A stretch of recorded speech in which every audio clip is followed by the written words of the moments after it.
From 3 News Now and the Omaha World-Herald, this is Omaha Sunday Morning with Jennifer Griswold. This week on Omaha Sunday Morning, it was a close primary race. The candidates, Robert F. Kennedy, Vice President Hubert Humphrey, and Senator Eugene McCarthy. The year was 1968, and Nebraska played an important role. Coming up, we talk with a Kennedy staffer who changed the campaign game in the Good Life state. Plus, a popular trail for cyclists is sporting new signs, but it's not a welcomed sight. Where a detour is now in place and why one town is hoping it won't deter cyclists from stopping by for a visit. Good morning and thanks for joining us this Sunday. I'm Jennifer Griswold. In 2009, an Avoca, Iowa man faced a situation no parent should have to face. His young son, who had been battling cancer, passed away. While trying to put the pieces back together, he turned to running, and running turned into a new mission. We first introduced you to Rick Zortman in January, and he's been on the move ever since. We went back to Avoca, where he still laces up his shoes and hits the streets, now focused on finding a small way to help others dealing with the difficult diagnosis or the unimaginable grief of losing a child. Running was always there, and so it was my way of communicating with Armstrong. It was my time. Many people run to clear their minds. Rick Zortman is constantly thinking as his feet hit the ground. I've ran every letter in the alphabet. It took me a while to get Q, but I finally got Q. He doesn't care about distance or speed. His steps follow a mapped path. 352 names so far. Sheets of requested names. Rit, Maryland, Abel. Many of them victims of pediatric cancer. 4, 5. So when my son got sick and he passed away, I didn't know what I was going to do. Zortman's son Armstrong was a vivacious 3-year-old, a little boy who loved to run. A seizure led to the devastating discovery of brain cancer. And these words from a doctor. I'm going to be blunt with you. You have 3 to 6 months left. Months later, April 2009, Armstrong had become very sick. Another seizure sent him to the hospital. By that time, the nurse had come in and said,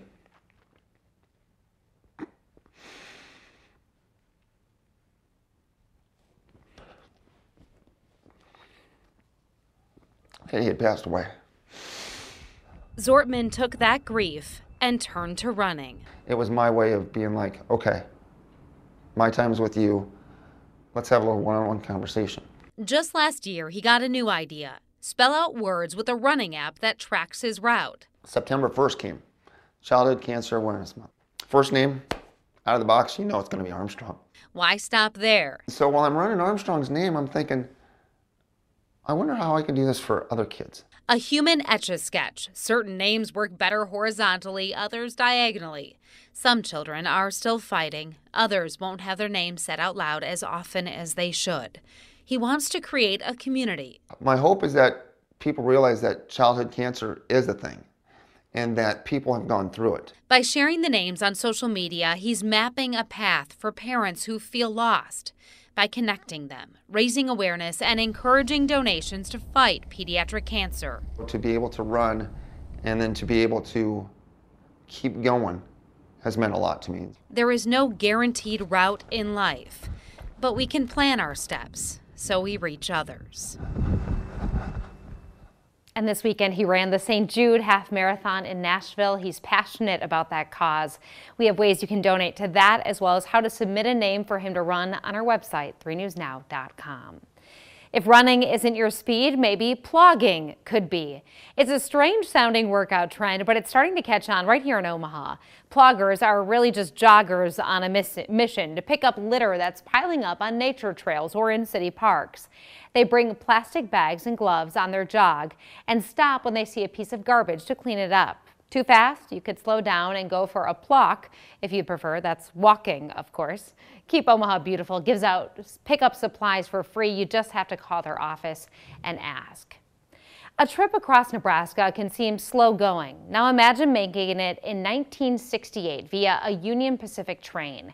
In the height of a presidential primary that saw Robert F. Kennedy pitted against Vice President Hubert Humphrey and Senator Eugene McCarthy, Nebraska became crucial as candidates worked to win over voters in hopes of making the big ticket. For RFK, Nebraska's visit turned into an 11-stop tour, an idea dreamed up by a local woman on his campaign. Omaha World-Herald visual journalist Julia Nagy sat down with the staffer who may have single-handedly helped RFK win the Nebraska primary. We were in Edie Joe's living room, and I remember sitting on the couch was Irene and Phil, and I think Pat and Jan. She had a very long couch, and we were just kind of in a circle. We were just really trying to figure out what could we do to gather people, and we did have a number of campaign stops. I mean, Robert Kennedy was at the university quite a few times, and I'd drive down from Lincoln and meet the plane and that sort of thing. But it was just, I don't know, it just popped in my head when he said, we don't have rodeos, we don't have fairs. And I thought, well, we have a train. We could go through the whole state. There was kind of silence, and then Phil looked at me and said, Marianne, you may have just elected the next president of the United States. And then everybody thought, well, we need to vote too. And so we voted 1 to 10. Is it a good idea? And I got a 10. It was a wonderful way to, you know, kind of revitalize history and meet so many people. I mean, as we went through the states, even if we didn't stop in the small towns, there'd be people alongside the roads with signs. It was fun. It was exciting. We were just kind of, people were getting on and off at every stop. If there was a Democratic chairman for that county, then they would get on, ride to the next stop, and have somebody pick them up. It was long, and I'm sure we got tired, but my goodness, I was in my 20s. Yeah, it was everybody had a wonderful time. Photos, great photos there. The Saturday campaign event stopped in Kimball, Sidney, Ogallala, North Platte, Lexington, Kearney, Grand Island, Columbus, Schuyler, and Fremont before arriving in Omaha for a rally at the City Auditorium. Golden Retrievers are one of the most popular dog breeds in the country, but there's another high ranking for these pups that is not good. How Omaha dog owners are joining others across the country in a massive study to find out why the dogs have a high rate of cancer. When Omaha Sunday Morning continues.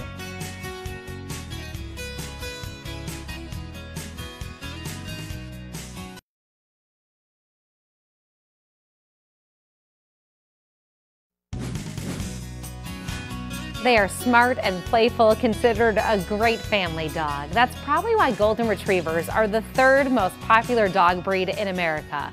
But sadly, they also have one of the highest rates of canine cancer. A massive $30 million study is underway looking at why their cancer rates are so high. 3 News Now reporter Lindsay Thies breaks down the study and shows us how Nebraska dogs are lending a paw. Well, Adrian will be 5 in September, and these puppies are 11 days old. So they're big chunky monkeys. Their eyes will be opening soon. For Christine Brandt, there's no better breed of dog than a Golden Retriever. They just have the most sweet, endearing, caring, loving temperament. The breed is one of the most popular in the country, but there's another scale that the dogs rate high on that Brandt sadly knows all too well about. This is Callie, and this was my dog that had hemangiosarcoma. The cancer rate in Golden Retrievers is about 60%, but dog owners like Brandt are trying to find answers, one pup at a time. Brandt is among hundreds across the country participating in the largest study of its kind. How you doing? In total, vets are studying 3,044 Golden Retrievers. 11 of them are right here from Omaha. They take hair and nail samples. They're looking for environmental stuff that the dogs might be exposed to that would concentrate in the nails. Collect blood and all sorts of data. Participants agree to be involved throughout the life of their animal, and they send in tons of information along with their veterinarians. Things like the type of water that their dogs are drinking from, food that they eat, even the number of litters that their animal might have. You ready? Search. Across town, Karen Stevens works with her spunky dog, Keegan. Alert. Nice. She signed him up for this study, too, after also having a dog earlier in life with cancer. This is my Dalton. The Morris Animal Foundation, a nonprofit specializing in veterinary science, is behind all this research. Private donations and sponsors pay for it all. Dog owners get compensated for some of their routine tests, but most of the veterinarians and dog owners just donate their time, Morris says. As for Omaha dog owners, Karen Stevens says it's the least that she could do. She can't wait to see what comes from it. Some answers would be great. I can't help to think, too, that if we get some answers for our pets, then maybe some of that information can filter over to us as humans. And they are great dogs. The Morris Foundation says they don't need to add any new participants at this time. Right now, they are still mostly in the data collection phase. Final Forest Raptor Recovery has treated nearly 24 eagles so far this year. Only 2 have survived. One of those rehabilitated eagles was released a few days ago at Pioneer Trails Recreation Area, just north of Aurora, Nebraska. Here's the video. She was originally found near the park on March 2nd with no apparent injury, but she was not able to fly. The eagle had lead poisoning, and over the past 7 weeks, experts at the Raptor Recovery nursed her back to health. There's something eye-catching but also comforting and maybe a little nostalgic about the bright pink or electric blue of a neon sign. A throwback to old diners that welcomed in people from all walks of life. And it seems neon is making a comeback, popping up at Omaha restaurants and bars all around town. Many of the signs the creation of one woman who's been drawn to the light for decades. Omaha World-Herald visual journalist Julia Nagy has her story.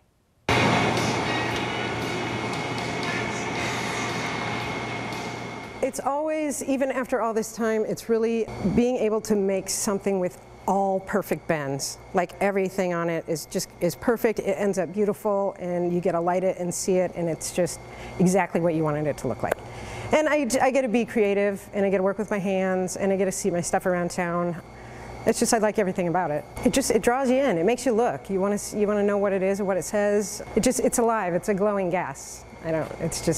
It's inviting. I love a really challenging sign. I just love to do something challenging and have it come out really nice. I'm probably the only one that notices if it came out perfect or not, but it's important to me, so.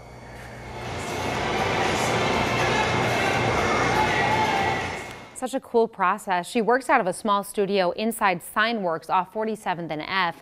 She makes new signs for businesses and private clients. She also restores old, broken pieces of neon. It's a popular trail for cyclists looking to get out of the city and enjoy nature, but this spring, orange detour signs are popping up. Why crews are doing construction on the Wabash Trail and why one small town is keeping a close eye on the progress.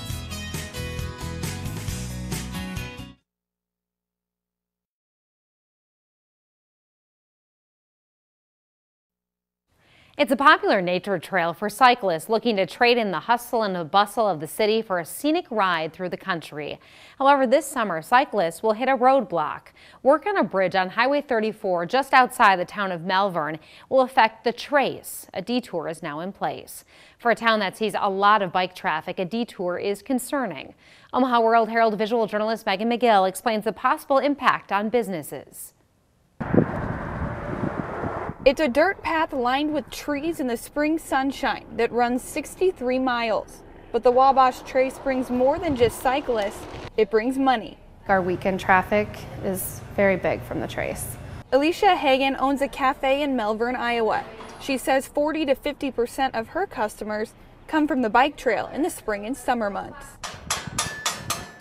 But Hagan fears that the construction blocking the trail under the U.S. Highway 34 bridge will hinder cyclists and therefore her business. When I found out where it was, I was like, oh my gosh, like this is not good. For cyclists, the construction may just mean an alternate route, but it's not that easy for local businesses here in Melbourne, Iowa, who depend on the money that the bike trail brings in.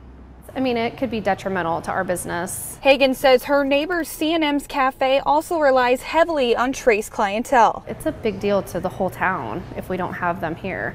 The section of the Wabash Trail under the bridge will be closed as crews replace it with a north-south concrete tunnel. The project is expected to be finished in 120 to 130 days, numbers that Hagan and other businesses don't find comfort in. That's a long time. I mean, what is that, 4 or 5 months? Could be 6 months. That's a long time. The Wabash Trail does have a Facebook page, and officials are posting updates about the construction detour there. Back here in Nebraska, a 22-acre plot of land and pond near the Platte River is an oasis of native flora, mature woodlands, and plenty of wildlife. And thanks to the Sisters of Mercy, it will forever stay that way. The Sisters granted a conservation easement to the Nebraska Land Trust to keep the land from ever being developed. Omaha World-Herald visual journalist Chris Makian took a walk around the unspoiled shoreline with the sisters who worked to protect it. Here's the Platte. It's one of my favorite places. This is a place that's quiet, and we've always said it speaks to us of God's goodness, and I think that's true. And if you just walk around, you see all these things out here. Because we're on the Platte, it's a migration route for birds. So we get lots of birds here, lots of migrating birds. Through this conservation easement, we're saving all of this. We're saving it for forever. The conservation easement is a legal arrangement that we have made with a group called the Nebraska Land Trust. They have their offices in Lincoln, and what we have done is ask them to ensure that this is left undisturbed forever. So if we ever sell this property, any future landowner cannot do certain things here. They can't put in an ATV trail. They can't take water out of the river or out of the pond here and sell it. They can't log this area. It's got to remain the way it is, with a primary emphasis on wildlife habitat. This is truly home to me. The Land Trust sometimes pays landowners for easements. The sisters donated this one. An Iowa urologist finds himself on the other side of the medical story. He became a patient with a dire diagnosis. His organs had begun to fail. His story, nothing short of remarkable. And as Lindsay Thies reports, this miracle doc is now on a mission. Temperature here, just a little bit of water. Dr. Mick Schaefer hasn't been home to Ottumwa, Iowa since July. July 27th, I had put in a full day at the office, had seen patients, had done surgery. Came home, was falling asleep in my chair. All of a sudden I said to my wife, turn off the TV, and she did. And I said, call 911, I'm having horrible chest pain, I'm having a heart attack. From a Des Moines hospital, he was flown to Nebraska Medicine. When Mick first came here, he was critically ill. You know, his lungs had failed, his kidneys had failed, his liver had failed, and his heart obviously had failed as well. There, modern medicine kept him alive, including 2 LVADs, an implanted mechanical heart that helped Dr. Schaefer's other organs heal while he waited for a transplant. He could be on the list for 30 days. During this time, Dr. Schaefer says he had many near-death experiences. The staff in the ICU nicknamed him Miracle Man. He had a 1 in 100,000 chance of living. Then, with only 5 hours left on the list, Dr. Schaefer got word that he had a donor heart. I knew after that God had a purpose for me. He wasn't going to let me go. Kind of surprised myself with what I can do. Good. Yeah. And that purpose? Well, a few things. Family, friends, loved ones, of course. And to say thank you to the doctors and entire medical team, Schaefer says. But it's also about sharing his story, encouraging more people to donate. Most of all, for the former self-professed workaholic type A doctor, it's about the way he looks at life. There's another way to go about living your life, treating people just as kind as possible, helping other people in some different way than I did before. And again, I don't know what it is, but I'm going to do it. And this is cool. Dr. Schaefer is a huge Cubs fan, and while he was waiting for a heart, Pat Hughes, who does radio play-by-play for the Chicago Cubs, sent Dr. Schaefer a letter. The day he found out he was getting a heart, Dr. Schaefer said he had that letter in his hand for good luck. We'll be right back with more Omaha Sunday Morning after this break.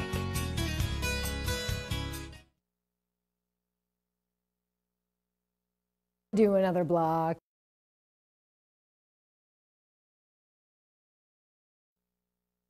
They make you chuckle, chat, even contemplate an issue you may have once ignored. But just where does an editorial cartoonist get an idea that really connects with readers? The Omaha World-Herald Jeff Katurba shows us. I'm Jeff Katurba. I am the editorial cartoonist for the Omaha World-Herald. People often ask me, where do you get your ideas? Well, like money, cartoon ideas don't grow on trees. It's a funny question when you think about it. Where do you get your ideas? Not how. It's almost like there's an idea store where I can go pick out my latest cartoon. Ah, if only it were that easy. The truth is, I have to work at it very hard. I read. The World-Herald, both in print and online, not to mention other news sources too. I also listen in on conversations to get a sense of what people are talking about. So watch what you say. And then I sketch and sketch and sketch. And I also pull out my hair. And then, voila, the idea arrives. Anyway, I'm inspired by what's current and what folks are talking about. Like this cartoon, which came out after Yonkers department stores announced it would soon be going out of business. Here, a mom is bummed out that her favorite store is closing. So, to cheer her up, her daughter suggests a little retail therapy online. And while Yonkers didn't sell cartoon ideas, they did sell lots of items I would buy, like shoes and clothes. Yonkers was one of my favorite stores. But unfortunately, they're not the only brick and mortar store that's been impacted by this trend of online shopping. What's this? It's a delivery from Amazon. What do you know?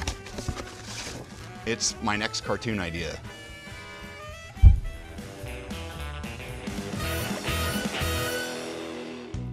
That's all for this week. Thanks for watching Omaha Sunday Morning.